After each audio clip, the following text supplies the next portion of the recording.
Hi అండి, కుమారి special వంటల ఛానల్కి స్వాగతం.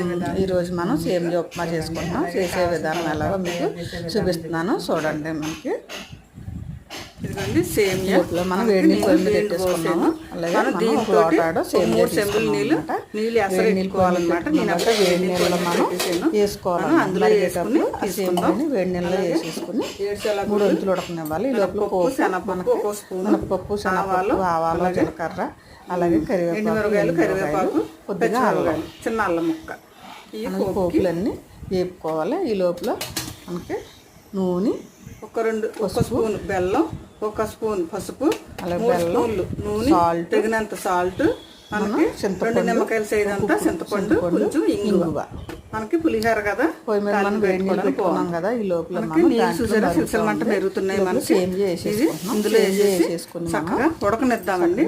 ఉడికాక 3 వంతులు దాకా మనం ఉడకెట్టి దాంట్లో పోసాక ఈ వేడి నీళ్ళు పోసాక మనం సేమియాని కొంచెం ఇలాగలాగా అనాలి, లేదంటే కొంచెం ముద్దలాగా అంటుకుపోతుంది. 3 వంతులు ఉడికిదాకా కొంచెం ఉడకనిద్దాం. ఈ లోపల ఇది ఉడుకుతా ఉంటే కోపు కూడా మనం తయారు చేసేసుకుందాం. నూనె పోసుకుందాం, బాణీ పెట్టుకుందాం. పక్కన ఉడుకుతుంది కదా, ఈ లోపల ఇది నూనె కాగి మనం కోపు తాలింపు పెట్టుకుందాం. ముందుగా 7 శనగలు వేసుకున్నాం, కొద్దిగా యాగనిద్దాం. ముందు యాగనిచ్చి మళ్ళీ మినపప్పు, శనగపప్పు, ఆవాలు, జీలకర్ర అన్నీ కూడా వేసేద్దాం. ఇవన్నీ మన కోపులు అన్నీ వేసేసుకుని వేపేసుకుని లోపల మనకి ఒక 3 వంతులు ఉడికిపోతుంది కదా.